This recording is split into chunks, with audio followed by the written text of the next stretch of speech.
Her millionaire thought he had everything under control. Until one day his maid did something that left the entire house in shock.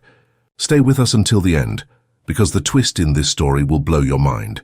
If you enjoy the video, don't forget to like, subscribe, and comment below where in the world you're watching from. Let's begin. The November wind slipped through the drafty windows of a brownstone in Boston's South End, as Michael Carter stared at a crooked tie, like it was an equation he no longer knew how to solve. 2 weeks ago, he'd been a razor-sharp corporate attorney at Mendel & Hart. Now his hands shook trying to remember a Windsor knot. From the nursery came a thin, wavering cry. His newborn daughter, Emily. The sound ran through him like wire. That room had been Rachel's project.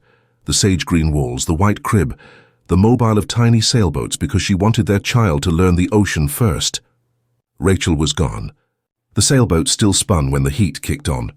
Margaret Wilson, Rachel's mother, appeared in the hall with her sleeves rolled, the quiet command of a Midwestern nurse who'd seen everything twice. "Bottle's ready." "And so is she," she said softly. Michael hovered at the threshold. "She cries when I hold her." "She cries because she doesn't know your arms yet," Margaret replied. "That changes by using them." He stepped into the nursery. It smelled like dreft and unfinished plans. Bins were labeled in Rachel's looping script: diapers, burp cloths, swaddles, as if the right order could keep tragedy away. Margaret lifted Emily first, the baby's face crumpling, then settling into a series of hiccuping breaths. "She knows your heartbeat too," Margaret murmured, passing her over. Emily was warmer and lighter than he remembered. She studied him with unfocused brown eyes, Rachel's eyes, and then screwed up her mouth for another protest. Panic climbed Michael's throat. "Relax your shoulders," Margaret coached. "Babies borrow our nervous systems. Give her something steady to borrow." He tried. He breathed in and out, humming something tuneless and raw. Emily's cry thinned into a contagious silence. For a moment, the three of them simply existed. An exhausted man, a watchful grandmother, and a child who didn't know what had been lost, only what was needed. By 8 o'clock, the house found a fragile rhythm. Rinse the bottle, toss the burp cloth into the basket, stare at the crib like it might provide answers. Michael flipped his phone. 13 emails, 3 flagged urgent, a calendar invite blinking at him like an accusation. He turned it face down. Upstairs, the radiator sighed. Outside, the orange line groaned past like distant thunder. The doorbell rang, brisk, punctual. "Not a neighbor."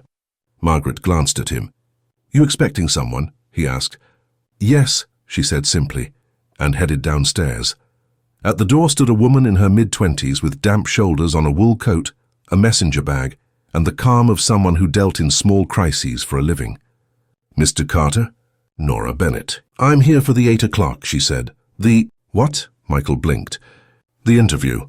For the nanny position." He swung toward Margaret. "We didn't—" Nora lifted a paper folder from her bag. Its tab neatly labeled Bennett, reference packet. Taped on the front was a yellow sticky note in handwriting Michael knew better than his own. "Nora, she's the one." "Are the hallway tilted?" His thumb traced the looping R the way he'd traced it on grocery lists, birthday cards, the corner of their wedding guest book. "How did you get this?" he asked, voice thin. "Rachel emailed me in July," Nora said gently. "I teach an infant care class at the South End Community Center. We met there. She wanted to plan ahead for your trial schedule. We did a preliminary interview. She asked if we could keep things flexible until the baby arrived. Something flared in him, defense, maybe anger at the geometry of a future Rachel had drawn without telling him every detail. So you're here to step into a life you don't understand. I'm here to wash bottles, log feeds, fold onesies, and make sure Emily has a regulated adult within arm's reach," Nora replied, steady. "I don't replace Rachel. I respect that she's in every room." Margaret gestured toward the living room. "Sit. Emily's down." They sat among the quiet artifacts of a paused life, Rachel's half-finished crochet blanket on the arm of the couch, a parenting book splayed face down like it had fainted. Nora slid out letters of recommendation. 2 pediatricians, a professor from Boston University's early childhood education program, a family who'd moved to Denver. Certifications followed. Infant CPR, safe sleep, trauma-informed care, practical armor for an impossible war. "What schedule?" Michael asked. Whatever keeps Emily regulated and you breathing, Nora said. 7 to 7, split shifts, trial days covered. My non-negotiables are safety, routine, and transparency. Transparency. If I think something is Emily's need, I'll say it. If it's yours, I'll try to say it kindly. A faint smile. Newborns force adults to tell the truth. From the monitor came Emily's pre-cry rustle. Michael half stood, then stalled. May I? Nora asked. You can watch. Stop me, take over. Your call. In the nursery, she paused at the threshold like a person entering a chapel. She looked, listened, then moved. No bright babble, no sudden lights, just presence. She slid her hands beneath Emily, supporting head and hips, and lifted with the steady rhythm of someone who had done this 1,000 times. Emily blinked up, ready to escalate, then didn't. There you are, Nora breathed. Hi, Emily. We call her Emily, Michael said, too fast. Emily, Nora repeated, accepting the correction as instruction, not rebuke. Do you have a song? He opened his mouth, closed it. Yesterday, the only thing that worked had been the off-key hum he'd used like a tourniquet. He wasn't ready to hand it to a stranger. No, Nora didn't push. She hummed a neutral tone, soft even, a human metronome, and matched Emily's tiny, gulping breaths. The baby's fists loosened, the room's edges unblurred. Michael realized he'd been bracing for failure and felt ridiculous for it. Back downstairs, the sticky note lay on the coffee table like a flare. Rachel asked me to keep a contingency email on file, Nora said. Subject line, in case joy comes hard. It says you were chosen, not convenient. Michael pressed the paper flat with his palm, heat blooming through the square. She said that? She wrote it. Silence settled, not empty, just different. Somewhere a siren rose and fell. On the monitor, Emily shuffled but didn't cry. Okay, he said, voice rough. 1 week. Nora nodded once. 1 week. She stood and, without asking, took the bottle brush to the sink like she'd lived there all along. The water ran. The tap clicked. The ordinary music of a house tried to remember itself. Margaret lingered in the doorway, watching Michael the way a nurse watches a pulse, counting beats, measuring return. When Nora left an hour later with a start date, Michael carried Emily to the living room and sat in Rachel's chair without thinking. The cushions remembered them both. He hummed, louder this time, and Emily gave a soft, hiccupy sigh that felt a little like trust. On the coffee table, the sticky note glowed like a tiny lighthouse. Outside, the wind eased off the brownstone's brick. Inside, a stranger had washed their dishes, a grandmother had folded 2 small shirts, and a grief-stunned father had managed to hold steady long enough for a baby to sleep against his chest. Somewhere between the radiator's hiss and the sailboats turning in the nursery, a next thing flickered to life. Nora showed up at 7 a.m. sharp with a travel mug and a calm that felt like weather you could set your watch by. She slipped off her boots at the door, washed her hands at the kitchen sink without being told, and opened a cloth-bound notebook. Care log, she said. Feeds, diapers, naps, tummy time, anything unusual. It helps you see patterns when you're too tired to remember your own name. Michael nodded, wary but grateful. Emily dozed in the bassinet by the window, cheeks flushed the soft pink of a seashell. Margaret hovered near the coffee machine, watching the way a nurse watches a new resident, kindly, but with her hand ready to catch the tray if it drops. Rule of 3, Nora added, flipping to a page she'd pre-labeled Emily, week 3. If she cries, we try. Check diaper, offer feed, adjust environment, light, noise, temperature. After that, it's soothing ladder, hold, sway, hum. If none of that works, we reassess. Michael tried to find somewhere to put his hands. And if I need to get to the office? Then the ladder starts with you, Nora said just as gently. 1 minute in your arms before you hand off. She'll learn you're the constant. He almost argued there were contracts waiting, a partner who used disappointment like a tool. But Emily stirred, and the choice came down to a minute or a lifetime. He picked her up. 1 minute turned into 2. He hummed, the tuneless hum that had become his white flag, and Emily settled. When he finally passed her to Nora, the baby didn't cry at all, see? Margaret said, not triumphantly but proud. She knows. By 8 he'd buttoned his coat and steeled himself for the train. When the smoke detectors screamed to life, a building-wide test the landlord had warned them about, and Michael had promptly forgotten.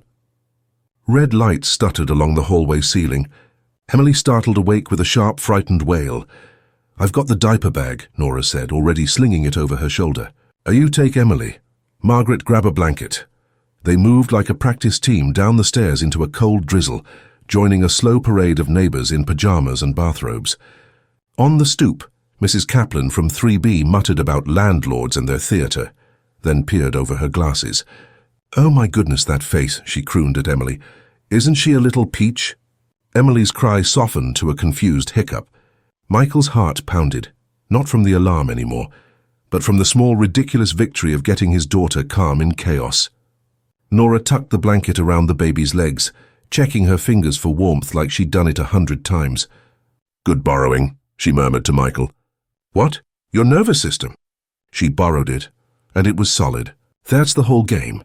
The alarm cut off as abruptly as it started. The crowd retreated inside, grumbling. Back upstairs, the apartment felt different, like they'd survived a drill for the rest of their lives. Michael left for the office with his tie straight, his chest looser than it had been in weeks. At Mendel and Hart, the fluorescent calm of the 17th floor tried to swallow him. He'd barely opened his email when Gerald Hart tapped the doorframe. "Heard the good news," the partner said, meaning the baby, meaning the thing that had cracked Michael's life in half. "Client wants you in New York next week, Tuesday to Thursday. They're skittish about the merger." "I can do the calls," Michael said, pulse spiking. "Remote." Hart's smile didn't change, but it cooled. "Remote won't cut it when we're calming billion-dollar nerves." A month ago, Michael would have said yes faster than a stopwatch. The word stuck now. "I'll confirm by end of day." "Do that," Hart said, and left the door ajar like a judgment. At 10:12 a.m., Nora texted a short video. Emily in a quiet, alert state. Eyes wide, fists slowly opening and closing. The mobile sailboats turning. First full stretch of calm while awake. Practicing focus. She likes the shadow on the far wall. Michael watched the clip twice, a complicated knot of pride and grief tightening in his throat. He wanted to be there to see the shadow she liked. He wanted to be anywhere but the 17th floor. He typed "thank you" and erased it. Typed "that's great" and erased that too. Finally, good work, both of you. He hit send and felt foolish immediately. At noon, his mother-in-law called. "I'll head back to Ohio on Sunday," Margaret said. "My leave's up." "You've got Nora. More importantly, Emily's got you." The elevator bell dinged outside his office. Michael swallowed. "Sunday," he repeated, as if the word were a date he had to argue in court. "Okay." At 2:40 p.m., his phone lit again, this time a call. Nora. "Everything okay?" He answered, already standing. "She's fine now," Nora said, and because she started with that, he heard the part where she'd briefly not been fine. She had a reflux gag. Scared herself. I turned her side lying. Did a quick cheek sweep, bulb syringe, just a little spit up. PD at Mass General says to keep her upright 20 minutes after feeds. Vitals are normal. I wanted you to hear it from me, not as a note in the log. Michael's knees softened with relief so sudden it felt like heat. "I'm on my way." "You don't have to. I'm on my way," he said. Hand hung up before the firm could convince him he wasn't. The Uber crept through lunchtime traffic while he rehearsed a dozen outcomes and their remedies. Upstairs, Nora opened the door with Emily upright against her chest, tiny hand fisted in Nora's sweater. The baby's eyes were calm, glassy with the aftercry. "She's okay," Nora said again, softer this time. She just needed help remembering how to breathe and swallow at the same time. Michael took Emily, felt her weight, and something in his posture changed. Less flinch, more shelter. He paced the length of the living room like he'd seen fathers do in TV commercials, but this wasn't performance. It was oxygen. "What did you do differently?" he asked. "Matched her tempo," Nora said, demonstrating with a slow, steady pat. "You don't calm a baby by going calmer than they are. You join, then lead down." They stayed that way until Emily yawned. "Keep her upright another 10, Nora said. "Then we can try the bassinet. I'll log the episode, note time and feed volume." Margaret came out of the hallway with a look that was half alarm and half approval. "You made good time." "I ran a red," Michael admitted. "Don't tell Emily." By late afternoon, the apartment exhaled. Rain needled the windows. The radiators sang their low metal song. Nora set a pot of oatmeal on the stove for tomorrow's. "Breakfast keeps me from ordering donuts and calling it a plan," and wrote neatly in the log, 2:38 p.m. Brief gag, resolved with positioning. And suction, watch after feeds. Michael snapped a photo of the page and didn't try to name why. After dinner, Margaret folded a stack of towels with military precision. "Tomorrow you go back in?" she asked. He nodded. "I told Hart I'd confirm New York by end of day." "And did you?" Michael looked at Emily, asleep now with one hand flung up like she'd asked a question and been satisfied by the answer. No. When the apartment had finally gone quiet, Nora home to Jamaica Plain, Margaret in the guest room, Emily in the bassinet, Michael wandered into the nursery, following the glow of the nightlight. The sailboats turned lazily. He stood there longer than he meant to, thinking of what he'd nearly lost in a 6-minute drive across town. Not a life, thank God, but the illusion that he could manage this by staying late at the office. His phone buzzed with an email that hit harder than any court filing, from Rachel Carter. Subject, in case Joy comes hard. The timestamp was July, scheduled delivery set to 2 weeks after due date. His thumb hovered. He opened it. "Mike, if you're reading this, everything went the way we didn't plan. I hate that. I also know you'll try to fix grief like it's a clause. Don't. Let it be messy. Let other people help. We picked Nora for a reason. She's the sailboat kind. Steady wind, no drama. 2 things for Emily. She likes a low hum in a below middle C. You do that when you're thinking. And she settles best when someone says, 'I've got you,' in a normal voice, not a nursery one. 2 things for you. Eat something green 3 times a week, and put your phone face down for the first 5 minutes after you get home. If you can do that for a month, buy yourself a ridiculous jacket. You always wanted one and never did because optics, last thing. There's an envelope in the top dresser drawer, false bottom. I know you hate surprises, but this one is a breadcrumb. When you're ready." Harry slid open the top drawer. Onesies, socks rolled like little dinner rolls. He pressed on the wood at the back the way he'd seen in old movies, and the thin panel lifted. An envelope the color of sand sat inside with his name on it. Inside, a small brass key and a note in Rachel's looping hand. Locker 317, South End Community Center. He stood very still. In the next room, Emily exhaled a soft, satisfied sigh in her sleep. The city hummed. The sailboats turned. Michael closed the drawer, slipped the key into his pocket, and whispered into the dim room what Rachel had told him to say, first to Emily, then to himself. "I've got you." Down the hall his laptop pinged with a calendar reminder about New York. He silenced it. Tomorrow he'd tell Hart he wasn't traveling this week. Tomorrow he'd swing by the community center before work. Tonight he stood with a hand on the crib rail and timed his breath to the smallest, steadiest rhythm in the house. By morning, the brass key in Michael's pocket felt like a live wire. After the first feed, with Nora on duty and Margaret stacking clean bottles like a tiny skyline, he kissed Emily's forehead and headed out into the cold. The South End Community Center smelled like gym varnish and coffee. Locker 317 sat at the end of a cinder-block hallway, a little dented, a little stubborn. The key turned with a gritty click. Inside was a shoebox wrapped in brown paper and Rachel's looping hand across the top. "In case Joy comes hard." Beneath it, a slim flash drive labeled C songs, a below middle C, a cloth-bound folder, and a smaller sealed envelope. "Open when you think you're failing." He carried the box to a bench and opened the folder first. Inside, a roster titled Village, names and numbers in careful columns. Mrs. Kaplan, 3B, meal train coordinator. Chris, 2A, night shift nurse, on call after 11 p.m. Julius, 4C, car seat install check. Nora Bennett already knows. Tucked at the back, a photocopy of the center's board list. At the top, Dana Hart, chair. Michael stared. Gerald Hart's wife. Rachel had underlined it and scribbled, "Leverage is just permission to ask for what matters." He plugged the flash drive into his phone with an adapter he didn't remember owning. Gentle waves, a low humming tone, a woman's voice, not Rachel's, counting slow breaths like a portable ocean. He closed his eyes and saw the sailboats on Emily's mobile turn. From a nearby classroom came the murmur of voices. He glanced in. Nora stood barefoot on a foam mat, demonstrating a football hold, with a training doll for a half circle of new parents. "Babies borrow your nervous systems," she said. That even cadence he recognized. "Join their tempo, then lead it down." She saw him at the door and waved him in without stopping. After class, she handed him a pamphlet, Infant Reflux and Safe Sleep, and arched an eyebrow at the shoebox. Found it? Rachel stocked the locker like a doomsday prepper, he said, voice catching. I think she knew I'd try to fix grief with bullet points. Nora smiled softly. Bullet points make good bridges. You can cross the river and still feel it. In the lobby, a woman in a navy coat studied the bulletin board. Michael? She asked when he passed. Dana Hart. He blinked. Hi. I'm so sorry, I didn't realize. Rachel was a volunteer here last spring, Dana said. She helped overhaul our newborn program. I heard about Emily, and about you. If Gerald's pushing you to travel, tell him you spoke with me.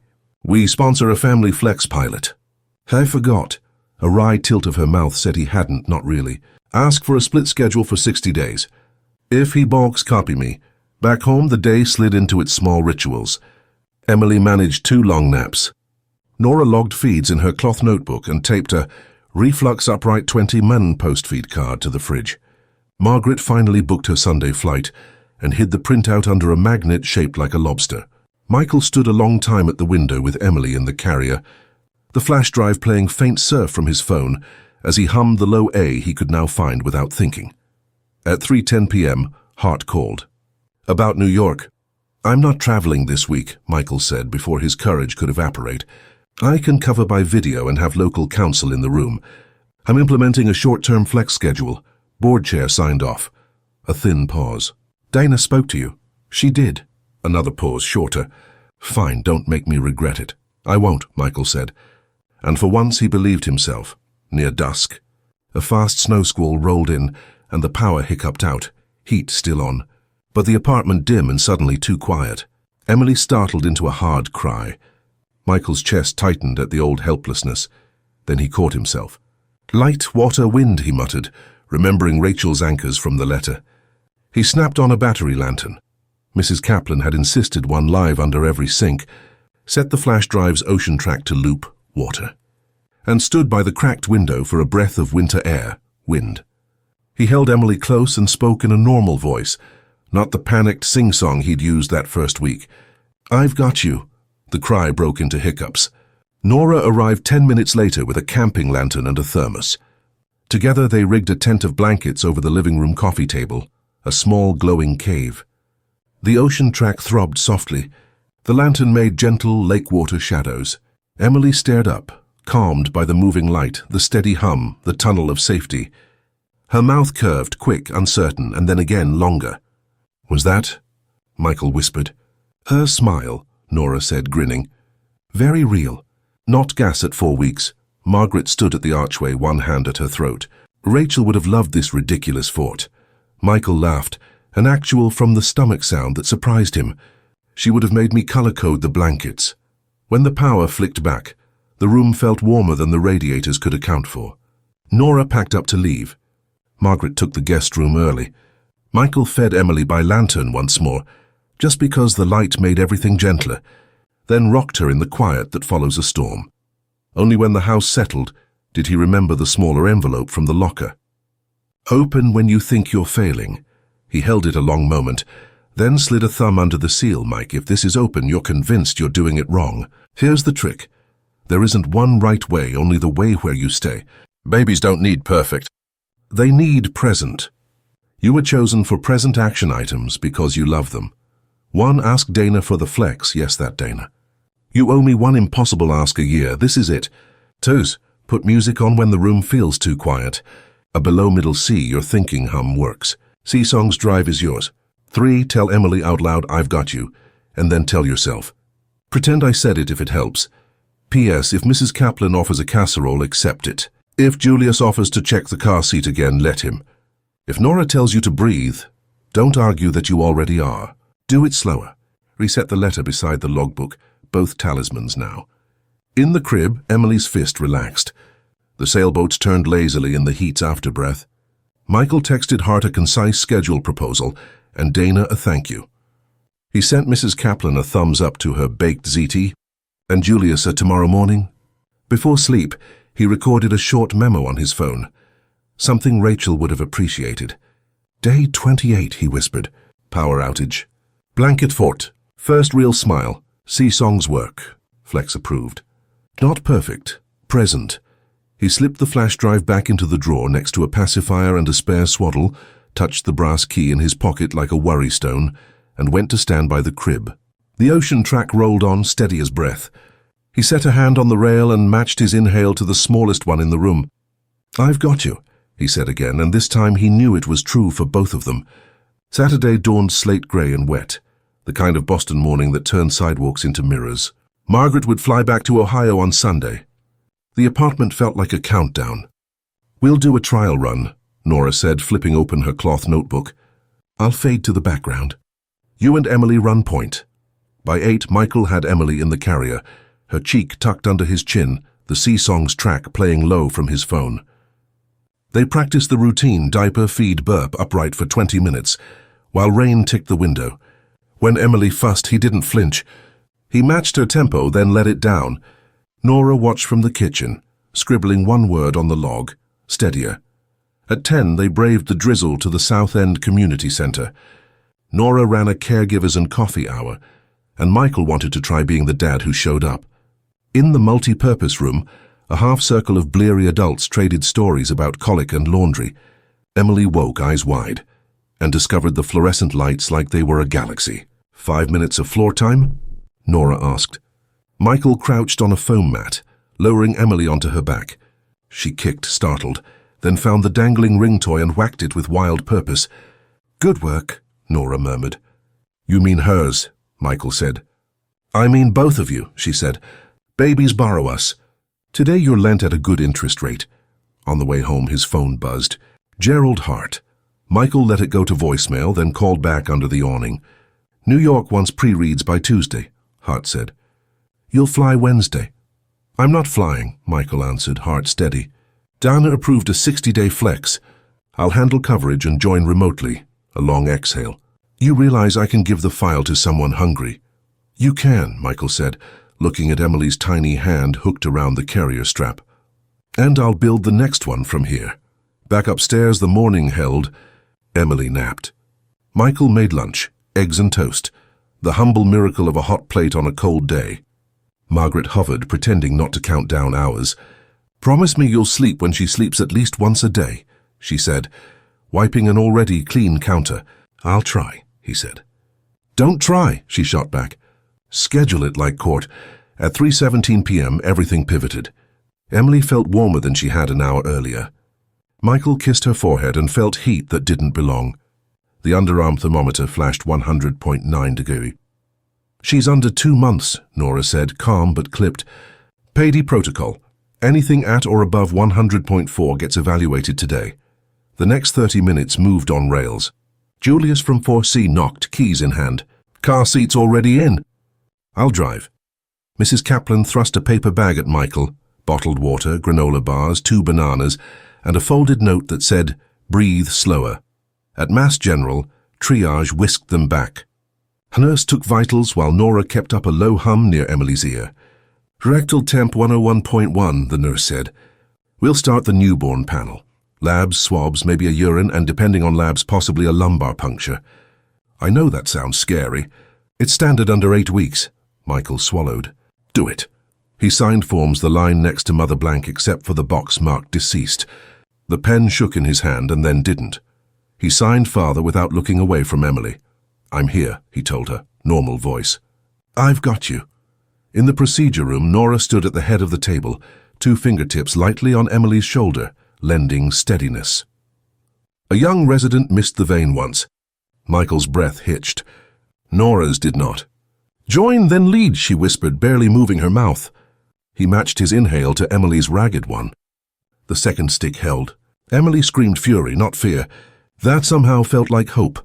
They waited in pediatrics under soft lights that made everything look kinder. Michael kept Emily upright on his chest, the Sea-Songs ocean a faint shore in his shirt pocket. Dr. Patel, a pediatric attending with a gentle but unsentimental face, came by with early results. Respiratory panel is pending. Urine looks clean. Blood work is reassuring. Given her age, we're cautious, but if her labs stay stable and she keeps feeding, we might avoid the spinal tap. Is she okay? Michael asked. "She's a baby with a fever in winter," Dr. Patel said. Most likely a virus. You did the right thing coming in fast. Hart called again. Michael let it go. Then the screen lit with Dana. Gerald will stop calling, she said before he could speak. I told him where you are. Thank you, he said, voice frayed. Take the time, Dana said. When you're back, bring Emily by the community board meeting. We like new members under 3 months.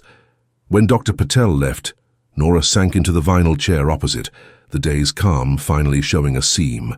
I hate hospital chairs, she said softly. My mom was in and out when I was little. I learned the ceiling tiles by heart. Michael looked up. You never told me that. You didn't need my biography to learn your daughter, she said, tired smile. But I'm telling you to say this out loud, even if it feels ridiculous. She's sick and we can do hard things. Michael tried it. She's sick and we can do hard things. Emily's fingers kneaded his shirt as if agreeing. At 8:40 p.m., the respiratory panel returned. Rhinovirus, enterovirus positive, everything else negative. No spinal tap. Observation only. Tylenol as weight allows. Good news, Dr. Patel said. You'll hate the next 48 hours anyway. Snot, cough, no sleep, but she's strong. Margaret, white-knuckled with relief, squeezed Michael's shoulder. Are you strong? She added like an amendment. They headed home near midnight, the city glassy with rain. Julius carried the car seat upstairs like it was gold. Mrs. Kaplan had left soup in a thermos by their door and a post-it on the knob. Proud of you for showing up. Inside. The apartment felt different again, not smaller from fear but larger from survival. Nora set a humidifier humming. Michael learned the art of the nasal aspirator at 1:12 a.m. and the poetry of being puked on without complaint at 1:17. At 2:03, Emily finally slept on his chest, hot and heavy and safe. You don't have to stay, he told Nora, voice a rasp. I'm on your couch, she said, already spreading a blanket. Wake me if her breaths change. We'll count together. At 3:30, when the apartment was as quiet as cities get, Michael opened his notes app and recorded. Day 29, he whispered. ER fever, no spinal tap. Learned that bravery is keeping your voice normal while your insides run. Learned that a village can fit in a hallway. Learned that I've got you works even when I don't feel like I do. He pocketed his phone and felt the brass key, a reminder of the locker, the shoebox, the breadcrumbs Rachel had scattered. He thought about the sealed envelope labeled, Open when you think you're failing, and realized he didn't need it tonight. He wasn't perfect. He was present. Just before dawn, Emily stirred and gave a hoarse, annoyed squawk. Michael lifted her a little higher and hummed the low A. I know, he said, I know. We can do hard things. In the doorway, Margaret watched him without speaking, a hand over her mouth, eyes bright. Nora exhaled on the couch and drifted, finally, into a thin sleep. Rain ticked the window. The humidifier made it small weather. The sailboats turned in lazy circles in the nursery, waiting for the sun. Sunday broke clear and cold, the kind of Boston morning that turned the sky into polished steel. Margaret's suitcase waited by the door like a countdown clock. Emily's fever had dipped overnight with Tylenol and steam from the humming humidifier. But the air in the apartment still carried the thin sweetness of baby vapor rub and boiled laundry. Trial by ordinary, Nora said, flipping open her cloth notebook. No heroics. We follow Emily, not the clock. Michael nodded. He'd slept in 90-minute shards with Emily on his chest. The sea songs track a faint tide against his shirt. Now he moved through the morning like a line cook. Sanitize, bottle, feed, over-the-shoulder burp, upright 20 minutes. Every step slower than his courtroom walk. Every step deliberate. At 9:10 a.m., Margaret zipped her coat. She fussed with a hat Emily would not keep on, then settled for cupping the baby's warm head in her palm. You have my number, she said for the 4th time, and the pediatric triage line, and Mrs. Kaplan, who is more powerful than both. Michael laughed despite the lump in his throat. I know. Margaret pressed her cheek to his shoulder, the hug of a mother who understood what it cost him not to break. You're doing it, she whispered. Not perfectly, presently, that's the bar. After the lift swallowed her suitcase, the apartment felt too large. Nora gave Michael the kind of space that doesn't abandon, wiping counters that didn't need wiping, then sliding the care log across the table. Let's add one thing, she said, writing in neat print. Parent rest block. 30 min while baby naps, non-negotiable. Michael smirked. Feels like a court order. It is, she said, handing him an eye mask. Judge Nora presiding, Emily slept. Michael obeyed. He woke to the apartment's small weather. Radiators ticking, humidifier whispering, the distant groan of the orange line, and for once he didn't reach for his phone first. He reached for Emily. Her forehead felt cooler, her breathing less saw-toothed. At noon he opened Rachel's shoebox again. Beneath the folder labeled Village lay a thin packet he'd missed. If you want to go out alone with her before you think you can. Inside, a 4-block loop Rachel had mapped from their building, annotated with snack stops, benches shielded from wind, the least hostile curb cuts for a stroller, her sticky note at the bottom. First trip, the little bookstore on Tremont. Tell Miri I sent you. Field trip, Nora asked, seeing the map. 2 blocks, he said. No more. 2 blocks is a country when you're scared, Nora agreed. I'll shadow on the other side of the street unless you call me in. The sky had softened to a milky blue when they rolled out. Michael wore Emily in the carrier under his coat, her breath warming his collarbone. The city unfolded in small mercies, ploughed curb cuts, a neighbor who held the door without commentary, the bakery girl who called after them, "You got this. Dad?" like a benediction. The bell over Miri's books on Tremont jingled a familiar church key note. The store smelled like old paper and clementines. A woman with silver hair and a cardigan the color of library walls looked up from the counter. Her face rearranged itself into something like awe. "You made it," she said. "Rachel said you would." Michael blinked. "You knew Rachel." She hid in that corner during her second trimester and cried through half of Goodnight Moon because the hush made her think about leaving quiet behind, Miri said, as if reporting weather. Then she pre-purchased a year of Saturday story time. "For the days joy comes hard," she called it. Miri pointed to a low shelf where board books lined up like ducklings. "She asked me to give you these when you were ready." Michael ran a hand over the spines, the snowy day. Last stop on Market Street, Goodnight Moon, of course, and a small, unlabeled thumb drive taped inside the cover of the Runaway Bunny. Miri saw his eyes catch. She recorded herself reading 3 of them, Miri said softly. "Said to play them only when it helps, not when it hurts." His breath hiccuped. He bought the stack. Miri rang him up and slid a paper bag over the pile, like she was tucking a child in. "Rachel told me you hum an A below middle C when you're thinking," Miri added, eyes bright. "If you do it here, it makes the radiator sing with you. Try it." Michael did, embarrassed, and the old pipe under the window answered with a low, companionable drone. Emily stirred and settled, cheek pressed to his chest. Halfway home, a gust knifed the block. Emily coughed, a wet little bark that made Michael's shoulders jump. He felt the old panic rise, then heard Nora's voice in his head, join, then lead. He matched the rhythm of the cough with a firm, slow pat. "I've got you," he said out loud, regular voice. The cough softened to grumbles. They made it inside without sprinting. On the kitchen table, he spread Rachel's map like treasure.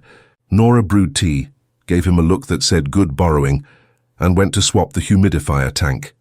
Michael thumbed the unlabeled drive, then slid it into his laptop. Rachel's face filled the screen. No makeup, hair raked back, eyes steady in the way of people telling the truth. "Hi, you two," she said, smiling without apology. "If you're watching this, I couldn't be there for story time. That makes me furious, and also," she inhaled, "also somehow proud of you for watching." "Michael, don't roll your eyes." "Emily, your dad rolls his eyes when he's feeling too much. The cure is a ridiculous hat." He paused the video with a shaking laugh and shut the laptop before the ache could wring him dry. "Not now," he promised the screen. "Not while you're both sick and soft. Later." At 3:05 p.m., his phone flashed Gerald Hart. He almost let it go, then answered, Emily dozing in the crook of his arm. "Status?" Hart asked. "Emily had a fever yesterday. We were at Mass General," Michael said, voice ordinary. "Rhinovirus. We're home. I'll circulate the pre-read tonight and run the partner prep remotely tomorrow at 9. Local counsel will be in the room Wednesday. If the client balks, I'm available by secure video." A beat. "You're using us to test your work-life thesis," Hart said, not unkindly. "I'm using my life to make my work sustainable," Michael said. He could hear Dana in that line and didn't mind. "If it fails, I'll own it." "You'll own it either way," Hart said dryly. "Send me a draft in 2 hours." Michael hung up and glanced at Nora. "Good boundary," she said. "Now eat something green," he snorted. "Rachel's orders." "I know," Nora said. She deputized half the South End. Evening brought new weather, a dusting of snow, the hush that follows, the neon blink of a plow passing like a submarine. Michael bathed Emily in a plastic tub on the kitchen counter, steam fogging the window. She howled for 30 seconds, then stilled when he hummed the A. "Look at you," Nora said from the stove, stirring oatmeal for morning. "Regulating like a pro." "Don't jinx it," he said, then laughed, because superstition felt like progress over despair. When Emily slept, Michael opened his laptop and built a different kind of memo. Flex and client stability, pilot proposal. He wrote like a man who'd learned to breathe in smaller rooms. 3 bullet points, 2 charts, 1 promise. Availability does not equal proximity. He CC'd Dana with thanks for the board's Family Flex pilot. He slid in a paragraph about retention costs, because Hart spoke fluent money, and a footnote citing the community center, because Rachel had taught him to anchor arguments in people. At 8:22 p.m., Miri called the store's landline to his cell. "I forgot to say," she told him, "Rachel also left a small envelope in my safe. She said to give it to you after your first bookstore trip. You passed the test. Come by tomorrow." "What test?" "The leaving the house without imploding test," Miri said. "Top 3 hardest parenting skills." At 9:10, as if to prove her point, Emily woke hot and angry, the tail end of the fever kicking once more. Michael felt the spike in his own body, an echo panic built of old hospital air and new competence. He caught himself. "Light water wind," he said, flipping the lantern on low, setting the sea song's tide to a hush, cracking the window a fraction to let winter kiss his face. He pressed her belly to his forearm, Nora's football hold, and walked. "I've got you," he told her, normal voice. "We do hard things, remember?" She paced him with outraged squeaks, then slumped exhausted.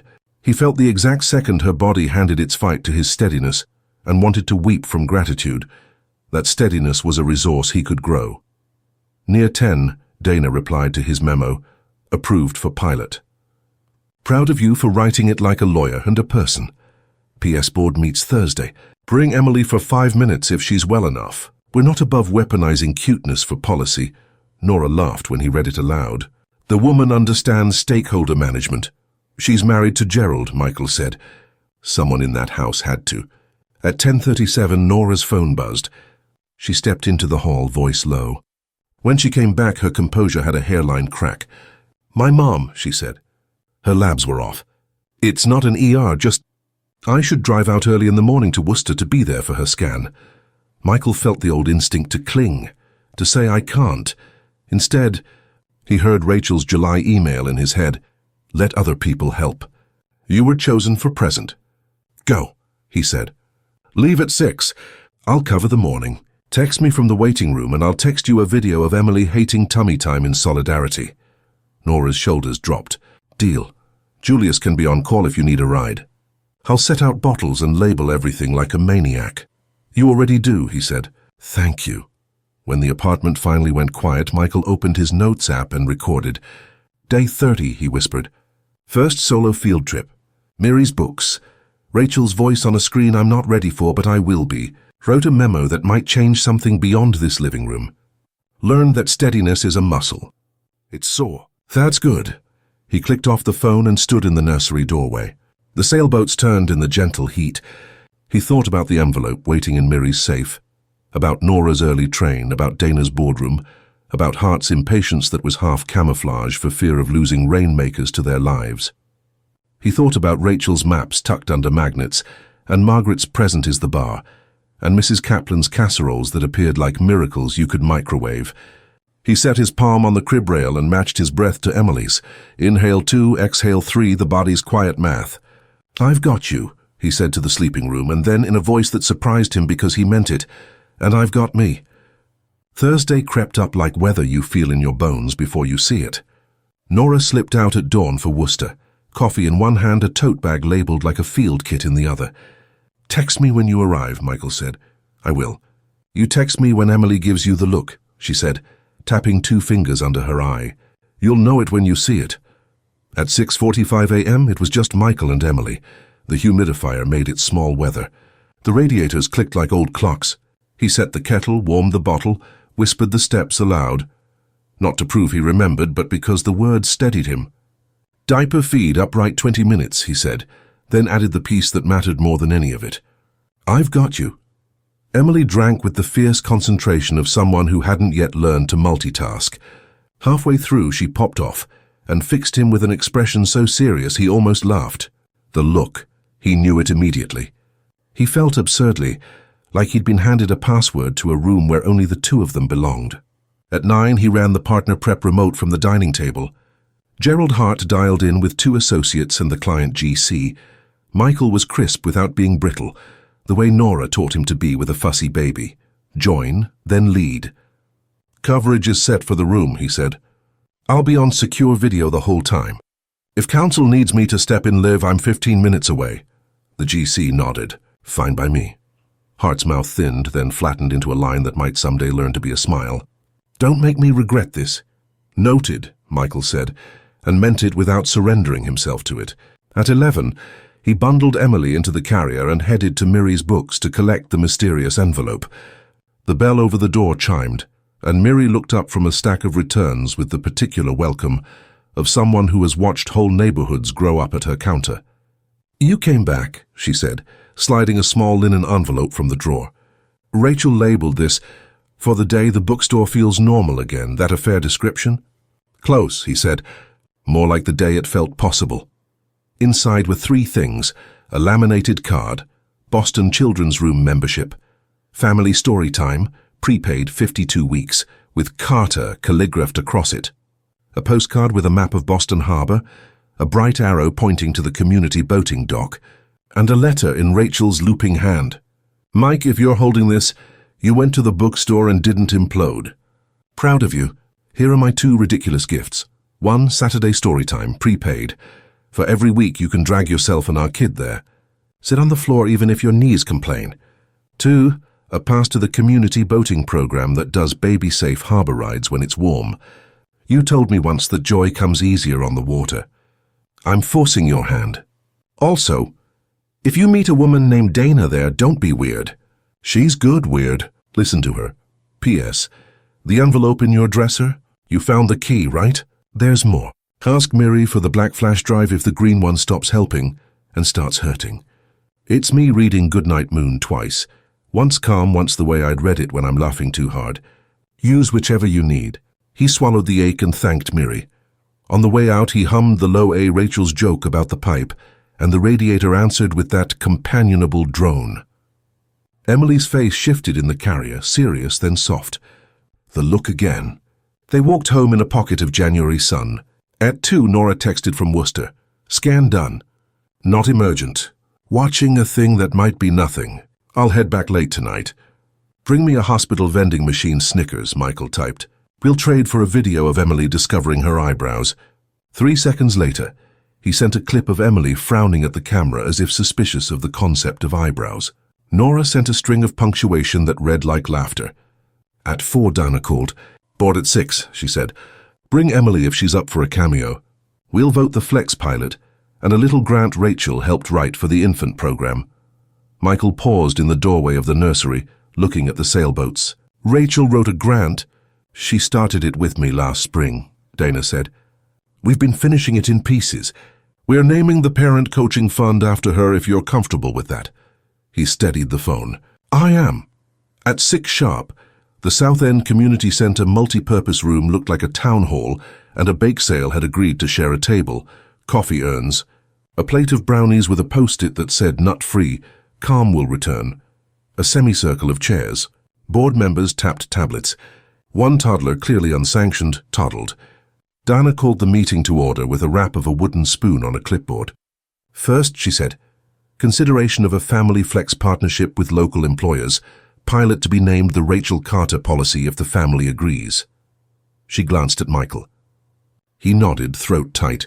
"Second," she continued, "acceptance of the Rachel Carter Parent Coaching Fund, seeded by donors who loved her mouth, her brain, and the way she could stare down a problem until it told the truth.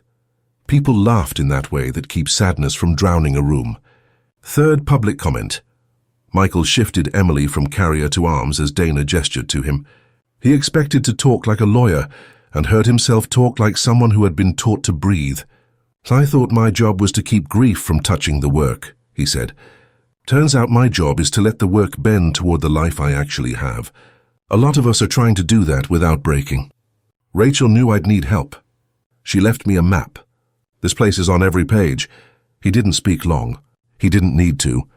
Emily punctuated his last sentence with a perfectly timed sneeze that turned the boardroom into a church full of stifled laughter. Dana banged the spoon. "All in favor?" Hands shot up. "Motion carries." After Hart appeared in the doorway, of all the people Michael expected, he was last on the list. "Dana dragged me," he said, not bothering to lower his voice. "She said if I was going to be the villain in your story, I should at least be an informed one." Michael waited. Hart looked at Emily like she was a verdict. "You're running the client's anxiety like you run hers. Join, then lead. Fine. Keep your numbers up and I'll keep my complaints to the tone of your out-of-office reply." Michael bit back a smile. "Deal!" Hart angled his head toward the brownies. "Are those really nut-free?" "Mrs. Kaplan made them," Dana said, materializing like a stage cue. "Eat two or she'll take it personally." On the way home, Emily slept while Boston's lights stitched themselves along the river. Michael detoured 1 block to stand at the harbor edge, just long enough to smell cold salt, and believe that June could someday be warm again. "We're going to the water when it's safe," he told Emily's hat. And the hat being a hat made no objection. Nora was back on the couch by 10, smelling faintly of hospital and rain. "It's a watch and wait," she said, toeing off her boots. "Annoying but not terrifying." "Annoying I can do," Michael said. "Terrifying is booked solid." She laughed, voice rough with relief, and leaned down to tap Emily's palm. "Good job being an immune system, small person." That night, after bottles and logs and one heroic nasal suction event that deserved a medal, Michael set the laptop on the dresser and pulled out the black flash drive Miri had mentioned. He held it, considering. The Green Sea Songs drive had gotten them through the worst. But tonight didn't feel like triage. It felt like what came after. "Ready?" he asked the quiet room. Emily blinked. He slid in the drive. Rachel appeared on screen at their dining table, hair pulled into a lopsided bun, no makeup, exactly herself. "Hi, you two," she said. And even though he knew she was looking into a lens, the old ache of being seen bloomed in his chest. "This is the ridiculous laughter version. If it makes you cry laugh, that counts as success." She opened Goodnight Moon and lost it on Bowl of Mush, snorting through the next line, then composing herself and apologizing to a future baby who might not care about mush, or about the cow jumping over the moon, but might care that her mother sounded like sunlight when she laughed. Halfway through, Rachel looked up from the book and said, "Michael, if you're coaching her breath with that low A like I told you, you're doing great." "Don't roll your eyes." "I can hear it from here." He did roll his eyes and he did hum the A, and Emily made a sound that wasn't quite a laugh and wasn't quite a sigh and was entirely hers. He cried then, not the frantic tears of the first week, but the release valve kind that make room. Rachel finished the book, blew a kiss at the camera, and the screen went black on purpose, not on loss. When he looked down, Emily had fallen asleep with one fist latched in the front of his shirt. He stayed until his legs went pins and needles, because the weight of her was a weight he wanted. He laid her in the crib and stood with his hand on the rail until his breath matched hers. Weeks rounded into months the way city winters do, grey then grey again, then one day a blue so sharp it felt like an apology. The Rachel Carter policy rolled out inside his firm, and then to 2 more companies Dana had quietly corralled. Nora's mother's thing that might be nothing became a thing that is something but treatable, and Michael learned the precise coffee order of the Worcester waiting room cafe. Mrs. Kaplan's casseroles gave way to her spring salads. Julius taught Michael how to change a flat. Mary saved the Saturday chair by the radiator and winked if he arrived late. On the first warm Saturday in May, Michael buckled Emily, now rolling both ways and furious about gravity, into a tiny life jacket and stepped onto a community boating launch under a sky exactly the color of the sailboats on her mobile. Dana waved from the dock with a clipboard and sunglasses. Nora filmed from her phone, hair blown into a halo. The harbor smelled like the beginning of something, and the edge of something else. The launch chugged out. The city flattened. The water did its ancient work of making loud things quieter. Michael held Emily and hummed the low A, not because he needed to regulate her, but because it felt like the truest line between who he'd been and who he was becoming. A gull shrieked. Emily answered in her own vowel. He laughed. A volunteer in a faded life vest gestured toward the skyline. "We call that building cluster the zippers," she said, "because they look like they're holding the sky closed." Michael looked at the line of glass and steel and thought of how he'd tried to zip his life back into its old shape. It had never been a zipper. It was a seam that could be resewn, stronger where it had split. Back on land, sun-stunned and salt-dusted, he pushed the stroller down the harbour walk and stopped at a bench when Emily demanded a snack with the moral authority of the very young. He fed her badly at first, then better, because that was the arc of everything now. He pulled out his phone and opened the notes app he'd kept since the hospital. "Day 120, he said, low so he wouldn't scare the gulls. "Harbour ride. Rachel, you were right about the water. Emily, you were right about being hungry every 40 minutes. Learned that joy doesn't cancel grief. It changes its math. Learned that present beats perfect by a mile." The wind lifted, and he imagined, not for the first time, that Rachel had built him a machine out of post-its and playlists and people, a strange device that caught him each time he fell forward and nudged him along when he stalled. He didn't live inside that machine. He lived inside a life that machine had made survivable until he could make it his. That night back in the brownstone, bath time was all chaos and splash. Emily slapped the water with a triumphant palm and soaked Nora's shirt. "Regulation is overrated," Nora declared, laughing. "Don't teach her that word yet," Michael said. "She'll use it as a defense when she's 15. What do you think she'll be defending?" "Probably a harbour ride I said was too windy," he said, then caught himself smiling at the idea of 15 years from now and did not look away from it. He read The Snowy Day while Emily tried to eat the corner. He didn't play Rachel's video because tonight didn't need it. He tucked Emily into the crib, and when she fussed, he said the words Rachel had left like a breadcrumb, the ones he'd said enough times to make a path where there hadn't been one. "I've got you." He cleaned the kitchen. He set out bottles like small promises. He texted Dana a photo from the launch, and Nora a screenshot of Emily's serious eyebrow face with the caption "Weaponized Regulation." He opened his laptop and wrote the closing email on the merger, a clean, elegant summary that ended with a sentence he wouldn't have written 4 months earlier. "We can meet the deadline without meeting the flight." Before bed, he stood, as always, in the nursery doorway for the 2-breath ritual that had become the truest liturgy he knew. The sailboats turned in the gentle heat. Boston outside made its night noises. The old ache was there, yes, greedy and real, but it had learned to share the room. He set his palm on the rail and matched his inhale to the smallest one in the crib. "I've got you," he told his daughter. And then, because Rachel had told him to, and because he finally believed it, he told himself too. "I've got me." In the dim, a phone notification glowed from the dresser. Calendar Saturday story time, 10 a.m. He smiled into the dark. Tomorrow they'd sit on the library carpet. Next month, they'd ride the harbour again. Next year he'd teach her the ridiculous names of the zipper buildings. He didn't know the map past that, but he knew the compass: join, then lead. Present over perfect. Love that increases the math. Emily exhaled a small sound, the satisfied sigh that had become Michael's favourite weather. He turned off the hall light and walked towards sleep, past the sticky note still taped to the care log, the one with the looped R that had started to look less like a goodbye and more like a signature on the life they were finally making. And that's how a house that once echoed with silence learned a new sound: breath, laughter, and the quiet promise that says, "I've got you." Michael didn't find a perfect life. He found a present one. Nora didn't replace what was lost. She helped him hold what was still here. And Emily, small, fierce Emily, taught them both that love isn't a finish line, it's a rhythm. You join, then you lead. You choose present over perfect. Joy doesn't erase grief. It changes its math. If this story found you on a hard day, carry this with you. You don't have to be flawless to be faithful. You don't have to be ready to begin. You begin and you become ready on the way. The tiny sailboats kept turning. The city kept breathing, and a family learned to do both at the same time.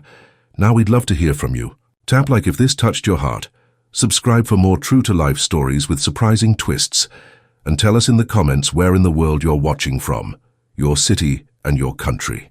We read every comment, and we'll shout out a few of you in the next video.